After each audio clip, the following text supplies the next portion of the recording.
Hello అండి, hi. ఈరోజు కాకరకాయ ఫ్రై ఎలా చేయాలో చూద్దాం. కాకరకాయ కడుక్కొని పక్కకు పెట్టుకోవాలి. అందులో కొంచెం పసుపు వేసుకోవాలి.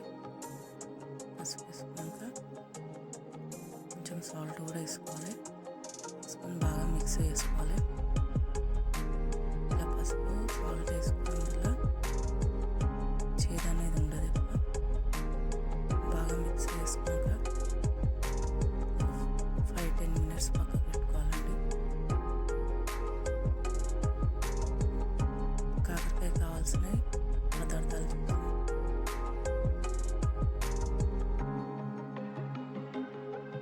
ఇక్కడ కాకరకాయ కావాల్సినవి చూద్దాం. పసుపు, జీలకర్ర, ధనియాలు, ఉప్పు, ఒక 10-15 దాకా ఎండుమిరపకాయలు తీసుకోవాలి. కలమాకు తీసుకోవాలి. ఒక 15-20 దాకా ఎల్లిపాయలు తీసుకోవాలి. ఒక ఉల్లిగడ్డ తీసుకోవాలండి. ఇప్పుడు ఎలా చేయాలో చూద్దాం. ఫస్ట్ వేయించుకోవాలి. ధనియాలు, జీలకర్ర వేయించుకుందాం.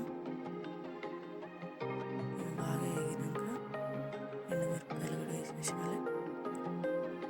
ఇవి కూడా బాగా వేగినాక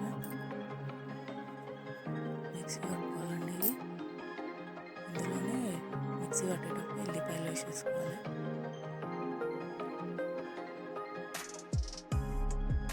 కడాయి పెట్టుకుని అందులో ఆయిల్ వేసుకోవాలి. ఆయిల్ వేడైనాక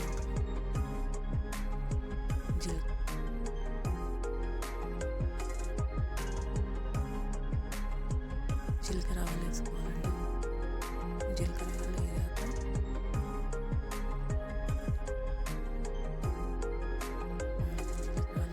ఉల్లిగడ్డ వేసుకోవాలి. ఉల్లిగడ్డ కలమాకు వేసుకోవాలి. వేసుకొని బాగా ఫ్రై చేసుకోవాలి. ఉల్లిగడ్డని బాగా వేగినాక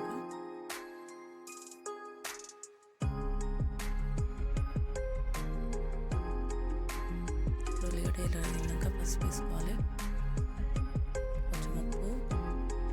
బాగా వేగినాక కాకరకాయ బాగా గట్టిగా పిండి ఇలా వేసేసుకోవాలండి. కాకరకాయ వేసేసుకున్నాక మొత్తం మిక్స్ చేసుకోవాలి.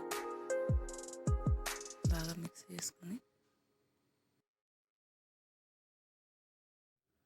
ఇక్కడ ఎల్లిపాయలు, ధనియాలు, జీలకర్ర మిక్సీ పట్టుకున్నామండి. అది వేసేసుకోవాలి. ఇప్పుడు అది వేసేసుకొని బాగా మిక్స్ చేసుకోవాలి.